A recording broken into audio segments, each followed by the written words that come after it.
ইচ্ছা থাকা সত্ত্বেও দান করার ক্ষমতা নেই।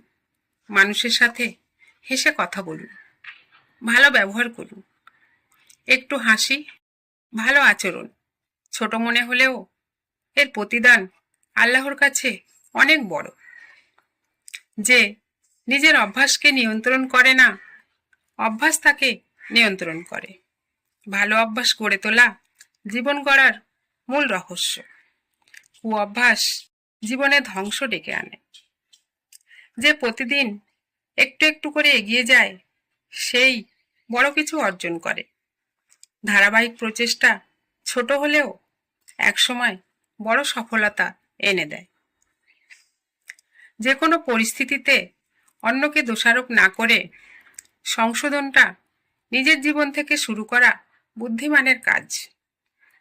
সত্য ও সততা চিরকাল টিকে থাকে। মিথ্যা ও প্রতারণা ক্ষণিকের জন্য খুশির মুখ দেখালেও কর্মফল কিন্তু ভোগ করতেই হয়। পৃথিবীর সব ধন সম্পদ পেলেও কিছু মানুষের লোভ শেষ হয় না। তাই প্রকৃত সুখ হলো অল্পতেই সন্তুষ্ট থাকতে পারা। জীবন খুবই ছোট, লক্ষ্য ঠিক রেখে চলতে থাকুন।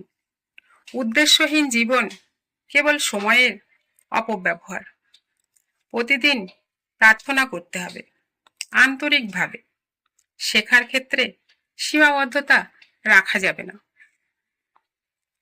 প্রকৃত সাহসী ও শক্তিশালী তারাই হয়ে ওঠে যারা সহজে রাগ নিয়ন্ত্রণ করতে পারে এবং ইচ্ছা করলেই নীরব থাকতে পারে।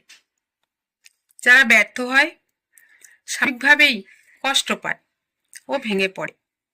আসলে প্রতিটি ব্যর্থতা নতুন অভিজ্ঞতা ও সঠিক পথে এগিয়ে যাওয়ার শিক্ষা দেয়। অন্যের উপকার করা আসলে নিজের জন্য ভালো কিছু সংগ্রহ করা। এর ফল একদিন নিজের জীবনে ঠিক পাওয়া যায়। আল্লাহ কারো অবস্থা পরিবর্তন করেন না যতক্ষণ না সে নিজে তার অবস্থা পরিবর্তন করতে চায়। দোয়া অবশ্যই করতে হবে, কিন্তু চেষ্টা ছাড়া পরিবর্তন আসে না। নিজেকে বদলানোর উদ্যোগ নিলে তবেই আল্লাহ সাহায্য করেন। জ্ঞান অর্জন এত মূল্যবান যে এর জন্য কষ্ট করলেও কোনো ক্ষতি নেই, বরং প্রচুর পরিমাণে লাভ আছে। যে ব্যক্তি অন্যকে ছোট করে সে কখনো বড় হতে পারে না। অন্যকে হেয় করলে নিজের মর্যাদা কমে যায়। প্রকৃত সম্মান আসে নিজস্ব আচরণ থেকে। তুমি যদি কারো মুখে হাসি ফোটাতে পারো, তবে সেটিই তোমার সেদিনের শ্রেষ্ঠ অর্জন। ছোট ছোট ভালো কাজ, যেমন কারো মন খুশি করা, আল্লাহর কাছে অনেক বড় ইবাদত হিসাবে গণ্য হয়।